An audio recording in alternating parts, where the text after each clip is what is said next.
भारतीय reserve bank के पूर्व गवर्नर शक्तिकांत दास को प्रधानमंत्री नरेंद्र मोदी का दूसरा प्रधान सचिव नियुक्त किया गया है। तमिलनाडु कैडर के रिटायर्ड आईएएस अधिकारी दास का कार्यकाल प्रधानमंत्री नरेंद्र मोदी के कार्यकाल तक या अगले आदेश तक होगा। गुजरात कैडर के रिटायर्ड आईएएस अधिकारी पीके मिश्रा इस समय प्रधानमंत्री के प्रधान सचिव के रूप में काम कर रहे हैं। ऐसे में दास को उनके साथ ही यह जिम्मेदारी सौंपी गई है और ऐसा पहली बार है जब प्रधानमंत्री के 2 प्रधान सचिव होंगे। वहीं पीके मिश्रा 2019 से ही प्रधान सचिव के रूप में कार्यरत हैं। जब नृपेंद्र मिश्रा प्रधान सचिव थे तब पीके मिश्रा प्रधानमंत्री के अतिरिक्त प्रधान सचिव हुआ करते थे। 2019 में दोबारा मोदी सरकार बनने के बाद पीके मिश्रा को प्रधान सचिव का जिम्मा दिया गया।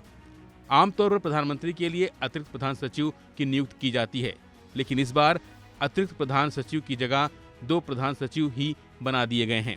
अब सवाल उठता है कि ऐसा क्यों किया गया। तो जानकारों का कहना है कि पीके मिश्रा की उम्र काफी ज्यादा है, वह 76 साल के हैं। ऐसे में उन्हें एक अन्य सहयोगी की जरूरत थी। शक्तिकांत दास की उम्र लगभग 67 साल है। वहीं शक्तिकांत दास के पास सरकार के साथ काम करने का बहुत अच्छा अनुभव है। आरबीआई में गवर्नर के पद पर कार्य करने से पहले वे राजस्व सचिव और आर्थिक मामलों के सचिव भी रह चुके हैं। वहीं वित्त और नीति निर्माण के क्षेत्र में उनका अनुभव पीएमओ के लिए फायदेमंद साबित हो सकता है। वैसे आरबीआई गवर्नर के तौर पर उनका कार्यकाल पिछले साल दिसंबर में ही खत्म हुआ है। उन्हें 2021 में सेवा विस्तार दिया गया था। प्रधानमंत्री नरेंद्र मोदी के 2 सलाहकार भी हैं। आईएएस अमित खरे और तरुण कपूर सलाहकार के रूप में कार्य कर रहे हैं।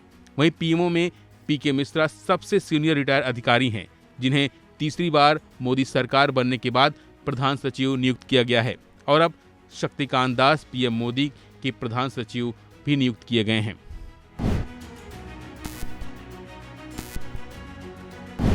वहीं आरबीआई के पूर्व गवर्नर शक्तिकांत दास की बात करें तो उन्होंने स्कूली शिक्षा भुवनेश्वर से हासिल की है। इसके बाद वे सेंट स्टीफन कॉलेज दिल्ली से हिस्ट्री में ग्रेजुएशन और मास्टर पूरा किया। उन्होंने लंबे समय तक सिविल सेवक के तौर पर काम किया। कार्यकाल के दौरान उन्हें 8 केंद्रीय बजटों में अपना पूर्ण सहयोग दिया। वहीं एबीडी, एनडीबी और एआईआईबी के भी गवर्नर रह चुके हैं। फिलहाल के लिए बस इतना ही। बाकी अपडेट के लिए बने रहिए वन इंडिया हिंदी के साथ।